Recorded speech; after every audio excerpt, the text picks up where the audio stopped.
আমি শিল্পী হাজির হয়ে গেছি আজকে রান্নার নিয়ে। আজকে যা যা রান্না করব সেগুলো হলো পনিরের দো পেঁয়াজা করব, লোটে মাছের ঝাল করব সর্ষে বাটা দিয়ে, আর করব রুই মাছের পাতলা ঝোল। তো আমি পনিরটাকে ভালো করে কেটে নেব, তারপরে আমি আস্তে আস্তে একে একে রান্নাগুলো করব। তো বন্ধুরা, তোমরা কিন্তু আমার সাথে থেকো, আর রান্নাগুলো অবশ্যই বাড়িতে করে খাবে সবাই। যদি ভালো লাগে লাইক কমেন্ট শেয়ার করে দেবে। তো আমি পনিরের জন্য নিলাম, পনিরগুলো কেটে নিলাম, পেঁয়াজ কেটে নিলাম, আর ক্যাপসিকাম নিলাম, কাঁচা লঙ্কা নিলাম।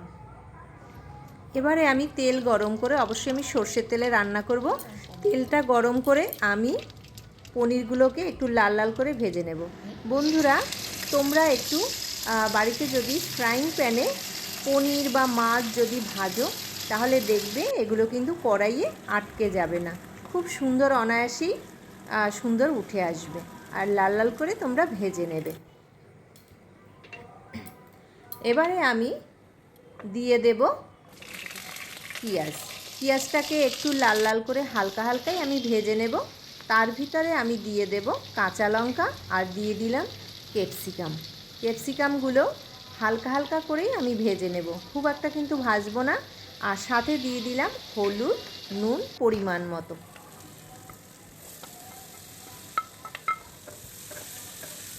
পনির কিন্তু আমরা সবাই মোটামুটি ভালোবাসি, সেটা নিরামিষ রান্না হোক বা পেঁয়াজের দো পেঁয়াজা হোক, যেরকমই আমরা রান্না করি না কিন্তু ভালো লাগবে। আমি এবারে দিয়ে দিলাম টমেটো সস আর চিলি সস, সামান্য একটু মিষ্টি দিয়ে দেব।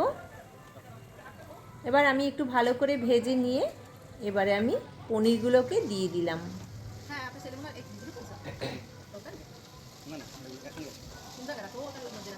এবারে আমি পরিমাণ মতো জল দিয়ে দেব। দেখো আমার রান্না কিন্তু শেষ হয়ে এলো। তাহলে তৈরি হয়ে গেল পনিরের দো পেঁয়াজা। বন্ধুরা, তোমরা কিন্তু এরকম বাড়িতে করে খেতে পারো, খুব ভালো লাগবে। সে নিরামিষ রান্নাও করতে পারো পেঁয়াজটা বাদ দিয়ে। এবারে আমি মাছটা করব। তো মাছটা আমি গরম জলে আগেই ভালো করে ধুয়ে রেখেছি। এবারে আমি মাছটাকে লাল লাল করে একটু ভেজে নেব।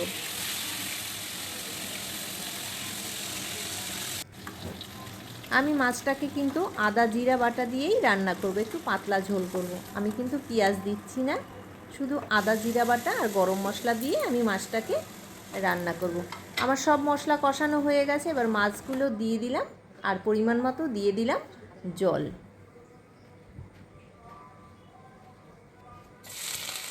আমি পাশে লোটে মাছের জন্য আমি পেঁয়াজটা ভাজা বসিয়ে দিলাম, কারণ অনেকটাই বেলা হয়ে গেছে, তাই আমি দুটো কড়াইয়ে আমি রান্না বসিয়ে দিলাম। এবারে মাছে আমি দিয়ে দিলাম গরম মশলা, অবশ্যই কিন্তু ঘরে করা, আর আমি একটু জিরা আর একটু সর্ষের তেল ভেজে রেখেছিলাম, সর্ষের তেল, সেটা আমি দিয়ে দিলাম মাছের ঝোলে। তাহলে দেখবে টেস্টটা বাড়িয়ে তোলে।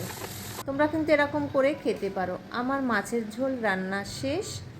এবারে আমি কড়াইয়ে থেকে নামিয়ে নিলাম মাছের ঝোলটাকে, আর এপাশে আমি কড়াইয়ে বসিয়ে দিলাম লোটে মাছ আমি ধুয়ে রেখেছিলাম, আর তার মধ্যে আমি দিয়ে দিলাম সর্ষে বাটা আর সর্ষের তেল, জিরে বাটা,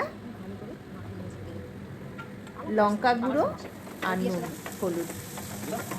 পেঁয়াজটা আমার ভাজা হয়ে গেছে লাল লাল করে। এবারে কিন্তু আমি মাছটাকে দিয়ে দিলাম। বন্ধুরা, এই মাছে কিন্তু কোনো রকম জল দেবে না তোমরা। আমি এই লোটে মাছটা আমি গোটা গোটা রাখবো, জল দেবে না। আর আস্তে গ্যাসটা কমিয়ে তোমরা এটাকে কিন্তু রান্না করবে, আর নাড়াবে না, তাহলে কিন্তু ভেঙে যাবে। আমার কিন্তু মাছটা হয়ে গেছে, দেখো কত সুন্দর, এটা পুরো মাখা মাখা হবে।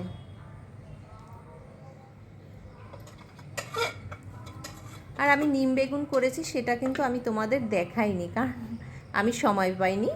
আর এখানে আমি করেছিলাম পনিরটাকে ছোট ছোট করে টমেটো সস লেবু দিয়ে আমি একটু ভেজে রেখেছি।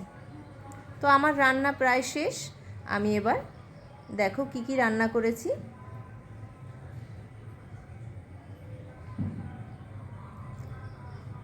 রান্না করতে কিন্তু আমরা সবাই মোটামুটি ভালোবাসি, যতই কষ্ট হোক না কিন্তু আমরা কিন্তু রান্নাটা ঠিকঠাক করে। তাহলে আমার আজকে এটা রবিবারের মেনু। তোমাদের কেমন লাগলো রান্নাগুলো অবশ্যই জানাবে।